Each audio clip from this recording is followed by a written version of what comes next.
오늘 잘 가다가 코스닥 시장이 줄줄이 떨어지면서 왜 그럴까 싶었겠지만 사실 알테오젠 이 종목 영향도 있다라고 보시면 될 것 같습니다. 장중에 16% 넘는 급락세를 보이기도 했더라고요. 그 짧은 시간 안에. 이유는 바로 이겁니다. 원래 그 할로자임과 소송의 이슈가 있었긴 했거든요. 그런데 이 독일에서 키투르다 SC, 그러니까 이게 뭐냐면 정맥 주사에서 피하 주사 제형으로 좀 바꾼 그런 키투르다 SC를 얘기를 하는 건데요. 그러니까 지금 문제가 되는 건 이제 피하 주사 이쪽으로 생각하시면 될 것 같고요. 그에 대한 가처분 명령 승소 소식이 해외 뉴스에서 나왔습니다. 그러면서 이게 반영이 되면서 장 출발한 이후에 급락하는 흐름들이 나타났고요. 현재는 일부 축소하면서 한 11% 급락을 하더라고요. 근데 장중에는 16%까지 급락을 했다라는 점 말씀드리고요. 결국 이제 유통과 판매 중단 이런 이슈가 있습니다. 할로자임에서는 유럽 특허 M다제라는 기술 관련해서 침해를 했다라고 얘기를 하고 있는 거고 이걸 이제 판매하는 게 머크잖아요. 근데 항소할 전망입니다. 그러나 할로자임은 법원 결정 이 유지가 거의 유지가 될 것으로 확신한다라고 얘기를 하고 있는데 좀 가봐야 되는 거고 8월부터 특허 무효 소송 관련해서 독일 연방특허법원에서 진행 중이었다 이런 소식도 알려드리겠습니다. 일단 이게 소송 과정에서 풀릴 수도 있고 다시금 볼 수도 있지만 어쨌든 이러한 사안을 보면서 SC 제형에 대해서 좀 각별히 신경을 써야 될 것 같다라는 의견도 나오고 있으니까 추후 좀 보셔야 될 것 같고요. 일단 할로자임 특허 범위 포함되지 않는 정맥 주사 IV 이 버전 같은 경우에는 키트루다의 경우에는 계속적으로 사용은 가능하다고 합니다. 그러니까 문제가 되는 건 이제 피하 주사 쪽이니까 이 부분 좀 보시고요. 오늘 코스닥 급락의 주요 원인이었다라는 점 말씀드리도록 하겠습니다.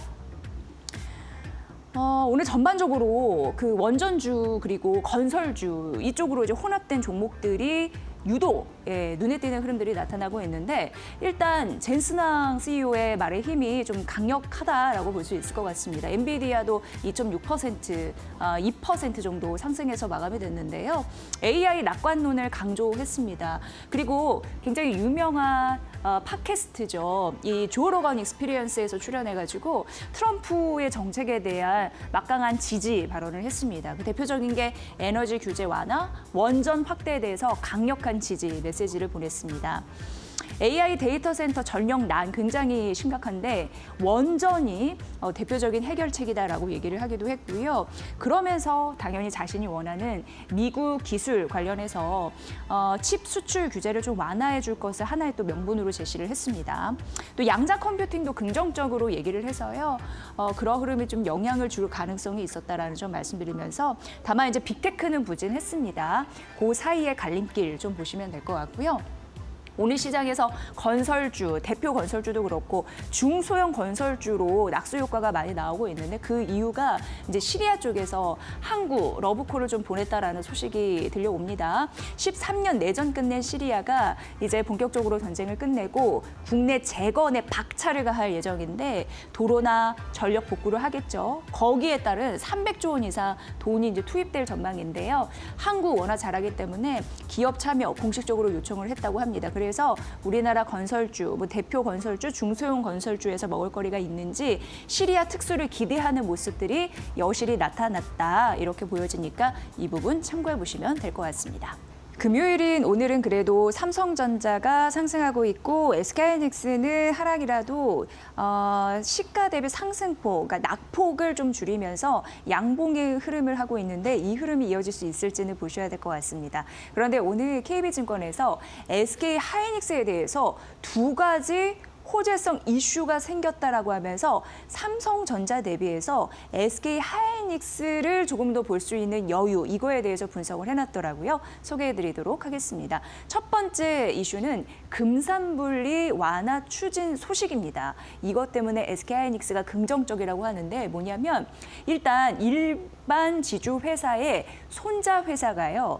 증손 회사를 소유 그리고 만들려면 사실상 의무 보유를 100% 그러니까 그 100%를 쉽게 얘기해서 샀어야 되는데 그게 완화가 됩니다. 절반 정도, 50% 정도만 의무적으로 보유하면 된다라는 부분입니다.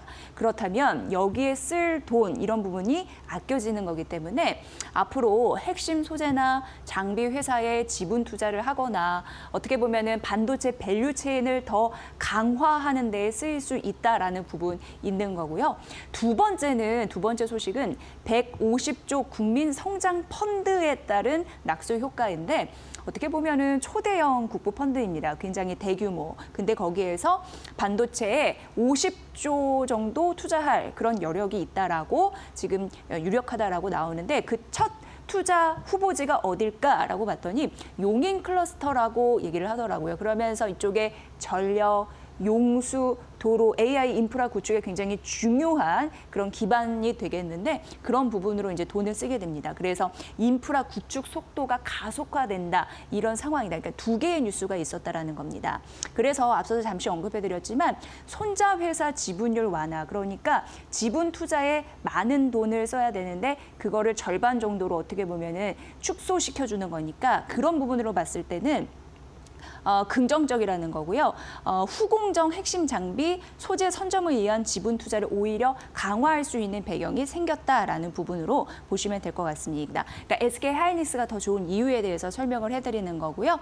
AI 주요 고객들이 많잖아요. 그러니까 여기와 일정의 이 시나리오를 생각해 보면은 지분 교환 형태로도 할 수 있다고 합니다. 그럼 어떻게 보면 SK 하이닉스가 그 AI 주요 고객사들의 장악력을 더 갖게 되는 거니까 그런 부분으로 구속력 있는 앞으로의 협력 방안을 도출해낼 가능성이 있다라는 겁니다. SK 하이닉스가요. 그리고 뭐니 해도 삼성 대비해서는 압도적으로 HBM 기술력을 확보하고 있습니다. 그래서 중장기적으로 봤을 때 고객 이해관계 일치 이게 더 난다라고 얘기를 하더라고요. 이 두 가지 이슈 때문에 SK 하이닉스 조금 더 갈 수 있다라는 거 보시면서 그럼 삼성전자는 왜 제한적일까에 대해서도 KB증권이 언급을 했는데요. 보도록 하겠습니다. 일단 정책 효과를 바로 받으면 좋은데 그 효과가 뒤늦게 반영될 것이기 때문에 이걸 첫 번째 이유로 들었는데요. 평택 반도체 5공장 같은 경우에 2027년 이후이고 용인 남사읍 투자 같은 경우에도 2030년 이후라서 이런 부분들이 진행이 될 때 보면 정책 효과는 뒤에 SK 하이닉스보다 훨씬 뒤에 받을 거라서 그런 영향력이 두 가지 이슈에 대한 영향력이 일단 낮다라고 보여지고 있는 상황이고요. 또 지주회사 규제와 무관한 지분 투자가 일단 삼성전자는 가능하다고 합니다. 그래서 SK 하이닉스 그동안 이제 없던 거 생긴 거랑 있던 거 그냥 가지고 있는 거랑 완전 다르니까요. 완화 효과는 떨어진다. 삼성 대비해서. 삼성전자가 나쁘다는 얘기를 하는 게 아니고요. 이런 두 가지 이슈에 상대적으로 탄력을 더 받을 수 있는 것에 대해서 KB증권이 얘기를 하고 있습니다. 그래서 그 두 가지 이슈에 따라서 단기 수에는 SK 하이닉스가 압도적이라고 했으니까 이 의견도 한번 참고해 보십시오. 어쨌든 오늘 낙폭을 줄이고 있는 그런 부분이 인상적입니다. 자, 다음은 이 부분을 좀 보셔야 되는데요. 월가에 양대 중요한 기관이 있습니다. 그 중요한 기관에서 현재 AI에 대해서 판단을 해놓은 거예요. 일단 결론으로만 말씀을 드리면 월가에서는 그러니까 이게 두 가지 기관을 좀 합해 놓은 겁니다. AI 붐, 이게 투기가 아니다라고 못 박았습니다. 지금은 실적, 그리고 투자, 생산성 향상에 기반하기 때문에 예전 뭐 닷컴 버블 이럴 때와 비교할 수 없다라고 얘기를 했고요. 대표적으로 두 기관이 있다고 말씀드렸는데 첫 번째는 블랙록입니다. 여기에서는 지금 시장은 알고 있다. 버블 논쟁이 있는 거. 그런데 그렇게 알아차림이 더 중요하다. 알아차림, 이 못 알아차릴 때가 더 문제다라고 얘기를 하면서 지금은 safe, 더 안전하다라고 얘기를 했습니다. 2030년까지 AI 투자는 5조 원에서 8조 달러 이렇게 좀 예상이 되는데 대부분 미국에 집중될 것이라고 이제 코멘트도 달았고요. 뱅크 오브 아메리카가 블랙록 다음에 그 두 번째 기관이에요. 그런데 여기에서 지금 AI 버블에 있어서 아니라고 얘기를 함과 동시에 지금 이 상황은 에어포켓인데 에어포켓에 대한 경고를 좀 했습니다. 에어포켓이 뭐냐면 자본 지출이 매출 성장에 앞서는 거예요. 근데 딱 들어보면은 이럴 수밖에 없잖아요. 우리가 성장하기 위해서는 자본을 투자해야 되는데 자본 투자 이후에 성장이 있는 거잖아요. 그러니까 뭐 투자 없는 성장은 없듯이 그런 부분을 에어포켓이라고 한다고 합니다. 그러니까 지금 상황은 딱 이 상황이라고 하는 거고 최근 자본 지출 많은데 성적이 과연 나올까에 대한 의문으로 설왕설래를 하고 있는데 지금 이게 AI 버블의 뭐 재료가 되기도 하고 조정의 빌미가 되기도 하고 어쨌든 이런 부분에서 에어포켓 가능성은 있지만 이 경고성 메시지는 있지만 그럼에도 불구하고 AI 붐 이런 부분을 봤을 때 투기는 아니다라고 얘기를 하고 있습니다. 그래서 지금은 AI 붐에 따른 붕괴가 아니라 일시 정지 상태이다 이렇게 좀 표현을 했고요. 투자와 수익화의 차이가 있는 상황이다라고 언급을 하면서 전력과 인프라 병목이 투자자들의 불안 요인이다라고 얘기를 했습니다. 전력과 그리고 인프라, 병목 이런 부분이 불안이다라고 얘기를 했는데 일단 하이퍼스케일러 캐펙스 설비 투자를 보면은 지금 현재 영업 현금 흐름의 한 60%를 차지를 하고 있다고 해요. 비중이. 그런데 이게 10년 전에는 30%였거든요. 닷컴 피크 140%에 현재 한참 못 미친 수준이라서 버블이라고 감히 얘기할 수 없다라고 얘기한 거고요. 현재 밸류에이션 가치를 따져봤을 때 당시 닷컴 그 시절보다는 건전하다라고 얘기하고 현재 그래도 AI 기업이나 이런 부분으로 봤을 때 실적 성장은 견고하다라고 분석을 해놨습니다. IPO라고 해서 왜 기업을 대비시키는 거 있잖아요. 뭐 코스피나 코스닥 우리나라로 말하면 그런 규모도 줄고 있고 비수익 기업에 투자하는 강도가 1990년대 후반과 비교했을 때 훨씬 지금 줄고 있다고 해요. 그래서 이런 투기성 자본 이런 부분에 대한 면면은 아니다라고 강조를 하는 듯 했습니다. 하이퍼스케일러들 우리가 예를 들어 보면 마이크로소프트, 아마존, 구글, 메타, 오라클들이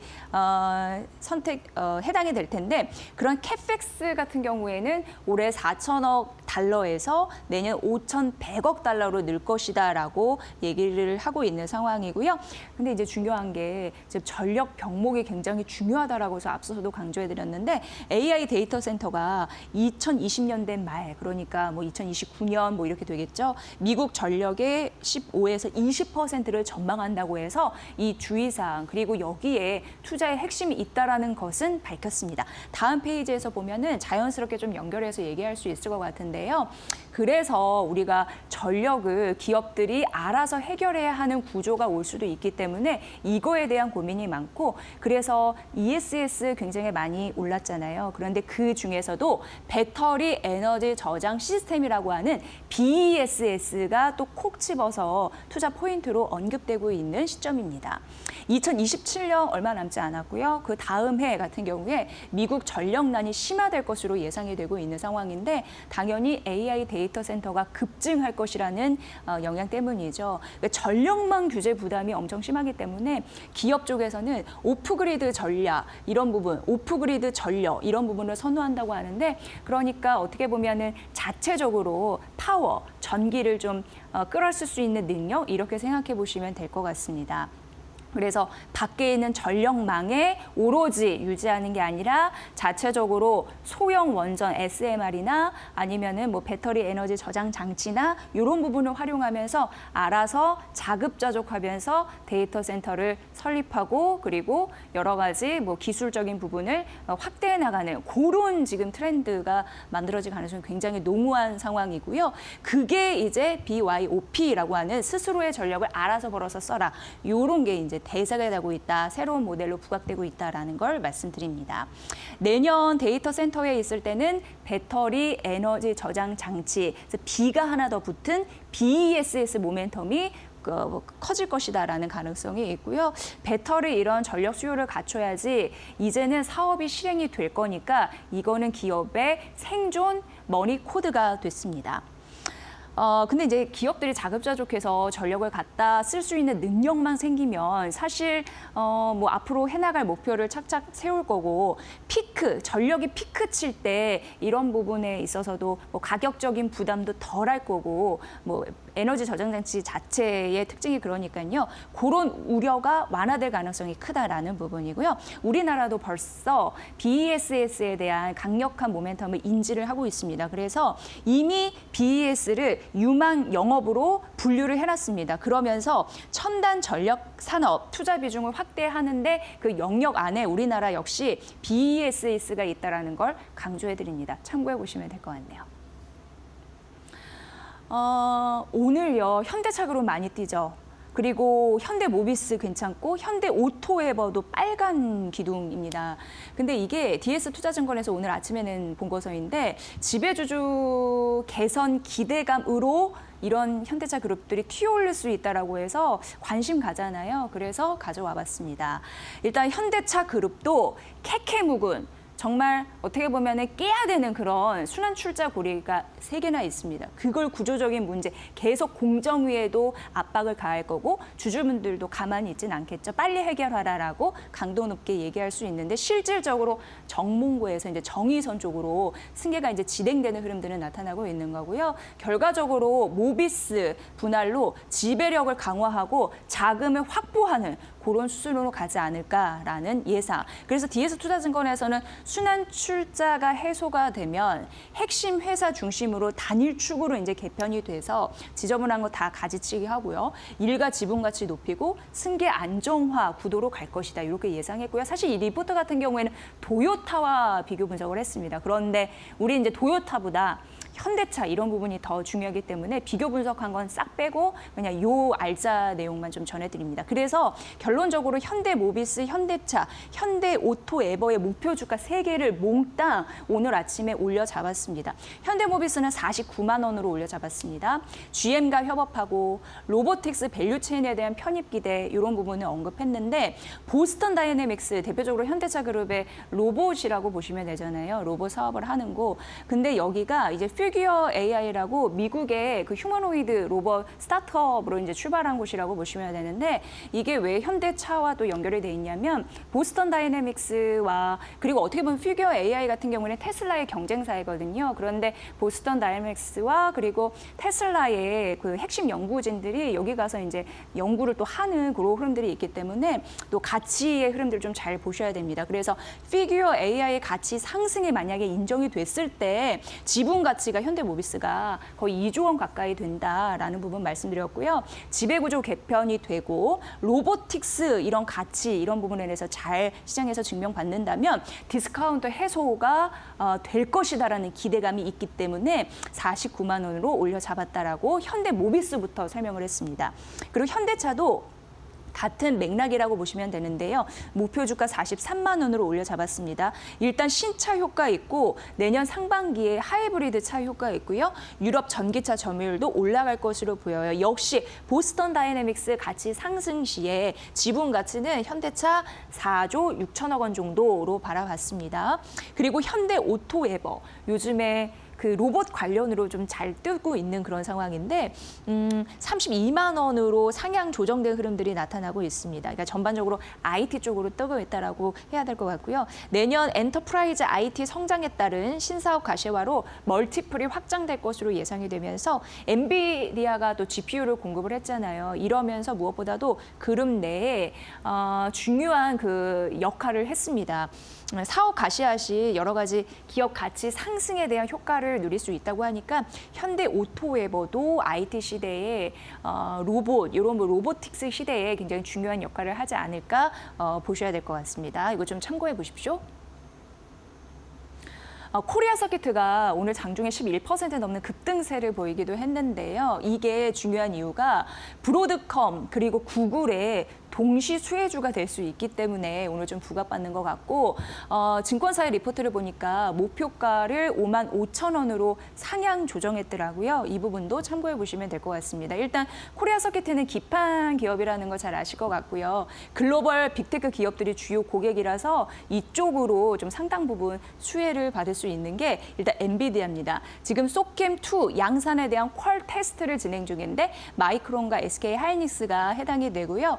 AI 서버용 메모리 모듈 같은 경우에는 기존, 그러니까 전력을 좀 줄이는데, 그러니까 저전력 굉장히 중요한데 이런 부분 3분의 1이나 줄일 수 있다고 하니까 이런 부분으로 이제 가치가 있습니다. 그리고 최근 부각되고 있는 게 이제 브로드컴입니다. 브로드컴인데 이게 반도체 맞춤형 AG향, AI 가속기 이런 부분으로 이제 고객사라고 하고요.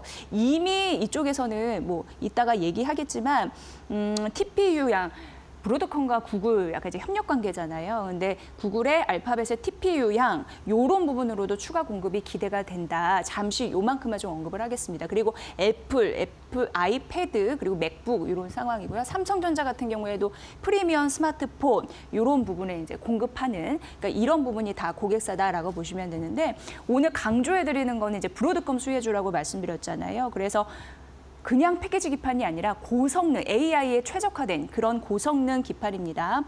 이미 브로드컴에서는 2022년에 투자를 받았습니다. 그렇기 때문에 생산 라인을 구축했고 3분기까지 그 공급 매출이 한 31%, 15%를 차지한다라는 분석이 있는 상황이고요.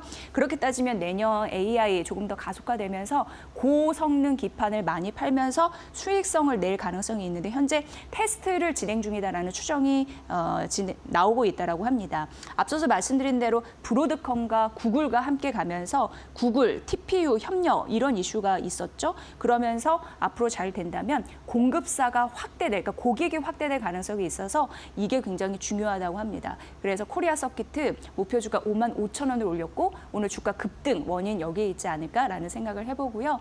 내년 영업이익도 1년 새 한 90% 성장할 것으로 보이고요. 올해 기판 업체 중에 가장 저평가돼서 또 가격적인 매력도 있다라고 얘기를 했습니다. 앞으로 뭐 애플, 삼전뿐만 아니라 브로드컴 중심으로 해서 생태계 영역, 반도체 기판으로 매출을 확대할 수 있을지 굉장히 중요한 포인트니까 이 부분까지 신경 써보시면 될 것 같습니다.